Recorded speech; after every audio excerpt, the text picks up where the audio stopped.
Hey, welcome everybody. Welcome. Hey, listen, if you've been thinking about buying a home, you're probably starting to ask questions, and you're probably getting advice from friends and family and maybe videos just like this. Just keep in mind, real estate's changed a lot over the years, and what used to work a few years ago may not work so well anymore. What this video is all about is going to save you some headaches from bad advice. That's really it. Advice can be like milk in the fridge, you know. The carton can look good, but it can be way past its expiration date.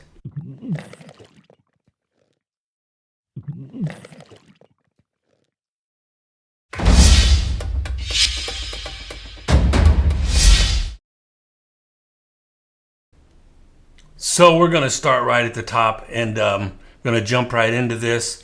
The most common misconception. Here it is. You need to put 20% down. Let me tell you, you really don't need to be putting 20% down. That's a lot of money. Can you imagine? I can't imagine. It's a $400,000 house, putting 20% down. That's 80 grand.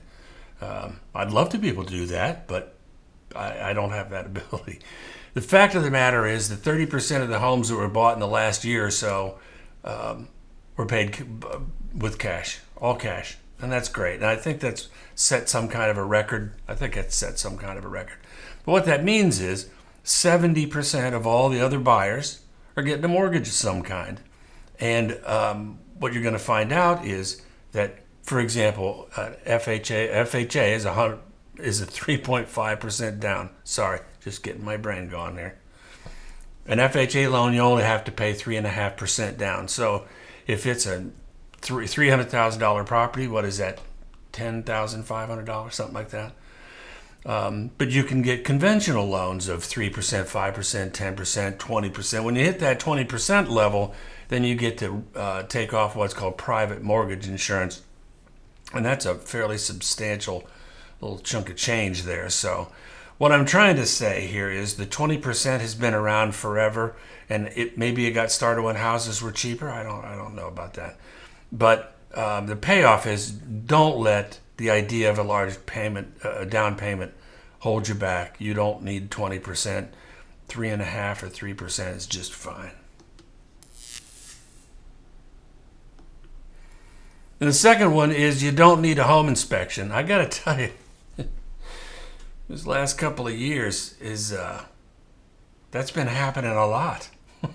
With inventory being low and buyers coming out of the woodwork, everybody was battling to get their contract accepted, right? And one of the ways was to waive your home inspection. Under normal circumstances, I would never suggest that. You'd have to have resources like crazy to handle whatever came along. My advice is always going to be at least have an inspector go through the property. Now, you can do a contingency like a pass-fail inspection. That works really well. Matter of fact, it works great, because if you offer a pass-fail inspection to a seller, the signal that you're sending is, hey, we're not going to nitpick you to death with cracked plates or squeaky doors and stuff like that. We're looking for the big stuff, the deal breakers. And you know, most people can see that as fair. So pass-fail works really good. And if the house has problems, you still have the right to get it inspected, of course. That's what we're saying. But if something pops up that's really bad, you get to walk away as well. The dirty little secret is, what you're going to find is, if there's something that needs to be fixed in the course of that, and it's not outrageous, I mean, if there's something that actually needs attention, usually, if you ask, the seller will take care of it rather than start from scratch all over again. Here's the payoff that I'm saying on this. Don't risk buying a home without a home inspection. It's just not worth it. This one is, you hear this a lot for people that don't have kids, you know, just maybe empty nesters and things like that, where they'll say the schools are irrelevant. You don't need to get in a good school district, a house in a good school district. That's just not the case. And I live in Williamson County, Tennessee. I've been here since '04. The reason that my family at that time moved here was because of the schools. And it's a great place to live. But the number one thing that was important to us was that the schools were great. And that was it. And you're going to find that if you don't have kids, but you live in a place where the school district is good, who's going to be buying your home? Families are. And the value is going to be there. You're going to maintain the value. It'll increase. And sorry about that phone. People keep calling right when I'm streaming, right? It's perfect. But you want to get a place where there is a good school district. Greatschools.net is a great place to go to see the ratings. It's worth it. Get a place where you have high school ratings. That's really good. That threw me off a little bit. Long term, good schools are very positive to value. Here's the next one. Too soon to ask for help. Now, here's the deal. I live in the Nashville area, and there's a lot of people moving in from other states: Chicago, New York, California, elsewhere. Some from Texas. And people will call asking about the area. Let's say that you're a year out, a year and a half. That's about the maximum.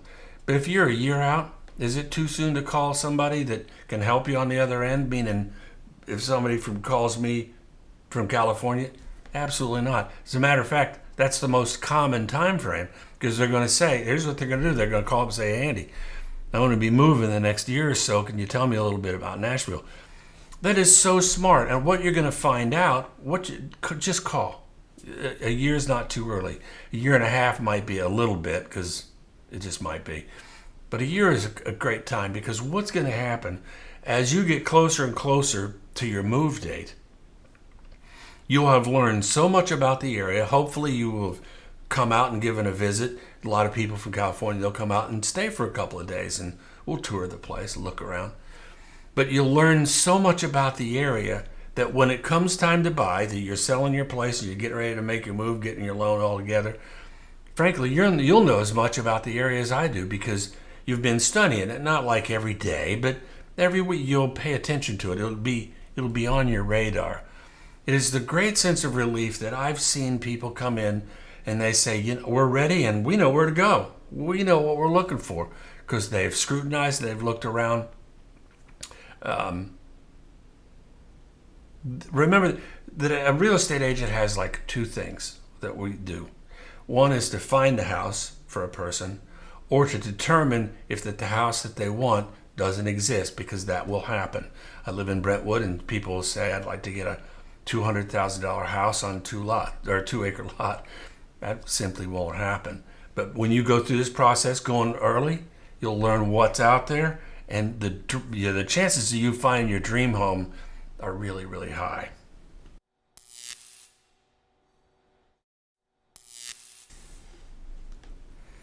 All right, this is a tough one. It's not tough for me, but it's tough to explain. For years, agents have been saying, I'm not throwing anybody under the bus. It's the commonplace. They'll say to a buyer, hey, I'm working for you for free. You get my services for free. Because a buyer doesn't directly pay an agent's commission. But the National Association of Realtors has really pushed back on that, and I think it's fair. Because the fact of the matter is that the buyer is paying for the commission. It's just indirect. It comes from the seller's proceeds, not from the buyer, but still the buyer's paying the cost, toting the note, and that's where the commissions come from. So that's what I want you to understand, that when you hear that, understand that the commission's built in to the sale price, and that's the buyer, the listing agent, and the selling agent both get paid from the listing proceeds Seems like I'm stumbling talking about commissions. I just don't want you to walk away thinking that you're going to have to pay commission directly. And here's where I think that this came from. I'm kind of making this up, but here's the deal. Let's look in a general way what the costs are for a buyer if you buy a home, and we'll use a $400,000 home to be reasonable, at least in this area, barely reasonable, but that's what it is. Let's look at the general costs for a house. Let's say you're doing 5% down conventional loan. So you got $20,000 down payment for the $400,000 house, right? And you're going to have closing costs. There's down payment and then there's closing costs. Closing costs for a $400,000 house. Now this can vary because it just depends. I know this won't help you much, but closing costs aren't carved in stone because it depends on what was negotiated, how much the taxes are, what time of year, what time of the month that you're closing, all that kind of stuff. But in general, let's say for a $400,000 house, the closing costs are $8,000. Let's just say that. So you got 5% down, that's $8,000, that's $28,000. If you were paying commission as well out of your pocket, that'd be another $12,000. So that goes from $28,000 to $40,000. And I'm reasonably certain that over the years ago, that people figured out that if you put it into the purchase price, you can get a loan for that. But you can't take that commission and roll it into a loan because the house will never appraise, right? And so they figured out in order for people to be able to buy homes, you gotta financially lower the bar a little bit. And I'm sure that's how that ended up being that way. So $40,000 if you had to pay it out of your pocket, $28,000 if you don't. Hopefully that makes sense. It's a little bit confusing because of the closing costs is so fuzzy. We're moving on. You need perfect credit to buy a house. Man, oh man, is that not right? Don't listen to that. And pretty close to number one that people worry about on when they're buying a house is their credit. Because hey, and I'm guilty. Years ago, I was not wanting to see how things really were. I was a little bit nervous about checking my credit. The fact of the matter is, the best you can get, I think, is 850. You can get 850. That's the best you can do. There's probably other metrics, but the one I'm familiar with is 850. If you're 720 to 800, you're in great shape. If you're 650 to 720, you're going to pay a little more in interest. Plus, the other thing you've got is debt to income ratio. But here's what I'm trying to tell you about perfect credit. Nobody has perfect credit. I've never met anybody that's had perfect credit. Close. But what I'm trying to say is just get Wallet Hub or Credit Karma. You can get your credit amount. You can get your credit score. It's for free. And so check it out. What I'm trying to say is you need to know where you stand in order to know where you're going. You have to figure that out first. And I was resistant too, but chances are good. 90% of the time when people are concerned about their credit score, and I say, just go ahead and check it anyway. They check it, and what they find out is it's way better than what they thought. Because it's easy to imagine you laying down at night going, oh, it's terrible. Oh, it's like, I can't look, and then you look, oh, I'm better than I thought I was. So just check your credit. You'll be fine. Doesn't have to be perfect. Nobody has perfect credit. The market's too hot to buy now? Are you kidding me? If we were to roll back 2 years, you think that if there's people been waiting since 2 years ago to buy, you think they're kicking themselves now? I think there's a pretty good chance that they are, because values have skyrocketed in the last couple of years, and it's not too hot. But I'm going to tell you what the market's doing right now, and you've been seeing it, I'm sure, if you've been watching the news at all. It's cooled off a little bit. This is great news. That means that you're not under so much pressure, right? It's going to stay reasonably close to the same price for a period of time. There's not doing that skyrocket thing. But here's the thing. When you're talking about, is it too soon to get into a market, a housing market? If you're renting, appreciation works against you, because the longer you wait, the more expensive houses get through appreciation and the harder they are to buy. But if you own, let's say that you got in a year ago. If you got in a year ago, depending on where you live, you could have made 25% on your equity already in just a year. Just a year. Because if you own, now the equity's working for you. So you get to choose, and that's the whole point, is, do you want appreciation working against you? You're waiting to buy as you're chasing it up the hill? Or do you want to be in the house having the appreciation increase your net worth? I go with the second one. Next. It is hard to get pre-approved. This goes in the same category as credit score. Because we all have this... I'm going to call up the lender and he's going to go, whoop.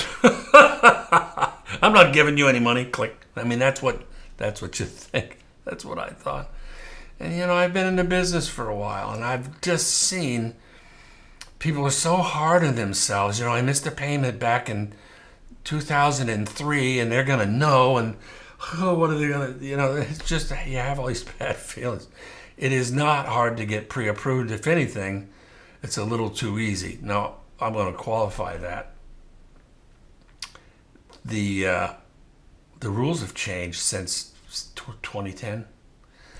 Because back in 2008, it was literally, hey, can you fog the phone? And if you did, you were able to get a loan. They don't do that anymore. You actually are scrutinized. You have to have a job. You have to have money in the bank. You have to have resources. You have to be set. Now, don't go too far with that, but you have to be prepared, and then you can get a loan. And the good news is there's very few people, 1.7% are defaulting on their loans now. It's like crazy low. They've done an excellent job managing that.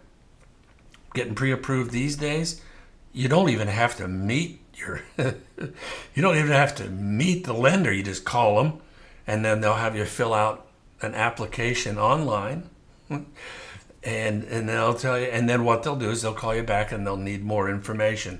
Let me tell you, through the pre-approval process, the lender is going to ask you for more documents. It's going to happen. And you'll say, I already sent that. I sent that W-9 or W-2. I sent that to the guy, and I'm ticked because he asked for it again.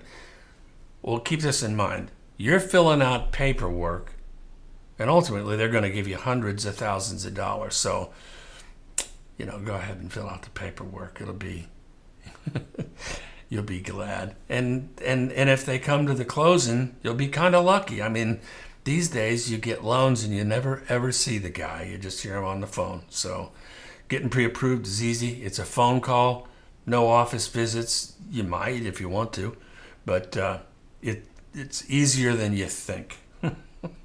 Try it. You'll like it. Pre-qualified is pre-approved. These kind of words get used interchangeably, and they are different. I'm going to add a third one in here as well. Pre-qualified goes something like this. Hey, Mr. Lender, my name's Andy, and I'm real estate, and I make X amount of dollars, and I got this much in the bank, and how do I look? And the lender's going to say, hey, you can borrow X amount of dollars. It's real casual. It's like blue jeans. Casual. Pre-approved is where they take that information that I gave them and they verify it. Are you really working in real estate? Do you have that real X amount of dollars in the bank? What's your debt to income ratio? That's going to be a big one. Get ready for that term, DTI, debt to income ratio. It's got to be, I think, less than 43%. I think. I'm not a lender. Don't pretend to be. But DTI is going to come into it.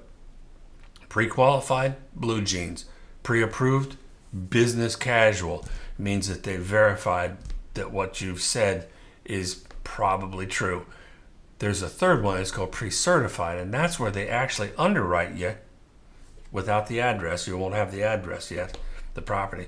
But they essentially underwrite you to get ready for the loan. And you can close fast because underwriting simply verifies the information, and there's going to be other conditions that have to be met in order for them usually to sell a loan to a third party.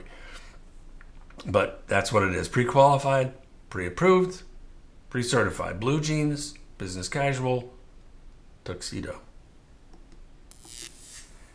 Spring is the best time to buy. Forget it.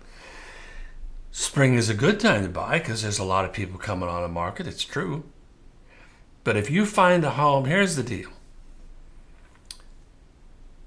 If you find a house that you like, and you've been looking for a while, and you know in your heart this is the one you want, it doesn't matter if it's spring, summer, fall, winter, whatever. Get the house that you want. And I'm serious about that. If you've been looking for a house for a while, my secret, and I've got it in several videos, not live streams like this, well, maybe. But the secret I have found over the last 16 years for people to find their dream home is let the house come to you. Let the house come to you. Don't be in such a hurry to buy a house because you think we're going to run out of houses completely. That's never going to happen. That you end up buying a house, you go, well, we can make this one work. We can make this one work, right? Don't do that. Wait for the right house, the one that really touches you, as close as possible to get that. Because in the spring, what will happen is there's going to be more buyers. There will be more houses, but all of a sudden, competition is going to shoot up. Prices are going to certainly shoot up because, hope springs eternal. Springs every new year. Everybody goes, we were asking $350. Let's ask $420. They get real optimistic in the spring. Lots of energy, been resting all winter, And so spring, there's no magic formula with spring. I will tell you again, there's going to be a little more inventory, but so what? If you find a house that you want, and how many closings I've had in the month of December with Christmas, it's a lot. And look, for our office, like December is one of the best months of the year. So don't count out October, November, and December. You'll do just fine. Listen, this has been fun for me. I had a couple of interruptions. I guess that's going to be normal in live stream. I've got to learn how to handle it. I'll get better for you. Subscribe to my channel and hit the bell so you'll be notified when new stuff comes along. If you have questions or comments, leave them in the comments, or I think that the chat, I've got it set so the chat stays alive and we get notified with that, I think.